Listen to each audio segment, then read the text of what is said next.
पंडित धीरेन्द्र शास्त्री छतरपुर में बागेश्वर धाम के पीठाधीश्वर रामनवमी महोत्सव के एक कार्यालय का शुभारंभ किया। इस दौरान पंडित धीरेन्द्र शास्त्री ने कहा कि मैं कोई फरमाइशी गीत नहीं हूं। सस्ती लोकप्रियता पाने के चक्कर में लोग मुझे चैलेंज करते हैं। मैं कई बार चैलेंज जीत चुका हूं। बता दें कि हाल ही में उन्हें पंडित प्रकाश टाटा ने चुनौती दी थी। वहीं जनसंख्या में वृद्धि को लेकर कहा कि जिनकी शादी नहीं हुई है वो शादी करें और 3 से 4 बाल बच्चे पैदा करें और 2 राम के नाम करें।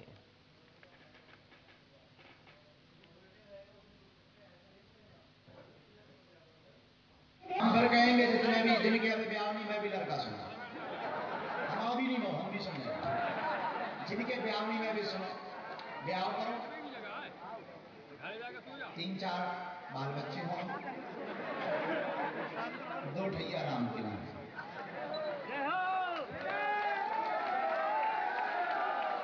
समझदार को सारा काफी है। वैसे तो 2 बच्चे 2 ही अच्छे, लेकिन एक बच्चा राम जी के नाम। वह बचपन से ही कह देते हैं बेटा राम हिंदू राष्ट्र को काम है। हम भी अपने पिताजी के 2 ही हैं, तो हमें कह देते तुम लोग काम करो। हम कोई फरमाइशी गीत नहीं है। कितनी बार एक्सेप्ट नहीं किया, कितनी बार हमने प्रति उत्तर नहीं दिया, कितनी बार टेस्ट नहीं दिया, भला अब यही थोड़ी देते रहे। सस्ती लोकप्रियता पाने का एक नया ढंग पा लिया है। सुन रहे थे पंडित धीरेन्द्र कृष्ण शास्त्री को।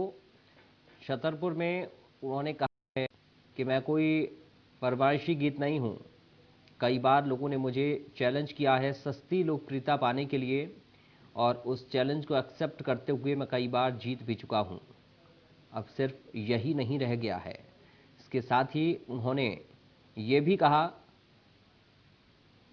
संवाददाता पवन इस वक्त हमारे साथ जुड़ गए। पवन, जनसंख्या को लेकर धीरेन्द्र शास्त्री बयान दे रहे थे। एक तरफ वो ये भी कह रहे हैं कि जिन लोगों की शादी नहीं हुई वो शादी करके 3-4 बच्चे पैदा करें और 2 राम के नाम करें, और दूसरी तरफ वो ये भी कह रहे हैं कि बच्चे 2 ही अच्छे होते हैं। वो कहना क्या चाहते हैं? जनसंख्या वृद्धि को बढ़ावा दे रहे हैं या फिर कम करने का आह्वान कर रहे हैं?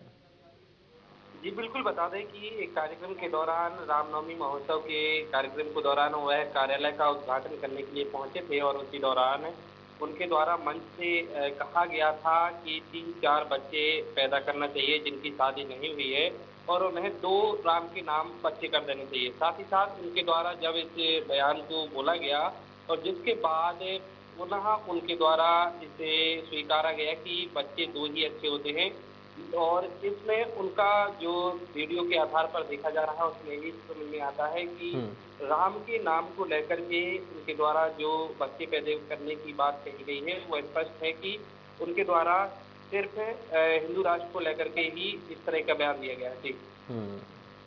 और बाद में उन्होंने मीडिया से बातचीत करते हुए पवन ये भी कहा है कि उनको चैलेंज जो लोग कर रहे हैं वो सस्ती लोकप्रियता पाना चाहते हैं।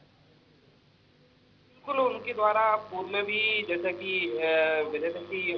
जो श्याम मानव के द्वारा इस तरह का चैलेंज दिया गया था जिस पर उनके द्वारा टिप्पणी की गई थी और उस पर भी जवाब दिया गया था कि यदि कोई इस तरह का है तो उनके द्वारा कई बार मंच से भी चुनौती को बोला गया है और उन्हें बताया भी गया है और इसी आधार पर जब उनसे बातचीत की गई और प्रकाश टाटा जो कि डॉक्टर उनके द्वारा 1 करोड़ का चैलेंज दिया गया है उस पर सवाल किया गया तो उनका भी कहना है कि एक तरह से लोग हैं जो कोई फरमाइशी गीत नहीं है कि जब लोग चाहे तब तमाम प्रकार की गतिविधियां या बयान दे दें और साथ ही साथ उनका यह भी कहना है कि यदि ऐसे लोग देते हैं तो वह अपनी पॉपुलर होने के लिए एक तरह से हिसाब से कहा जा सकता है कि इस आधार पर बयान दिए देते हैं।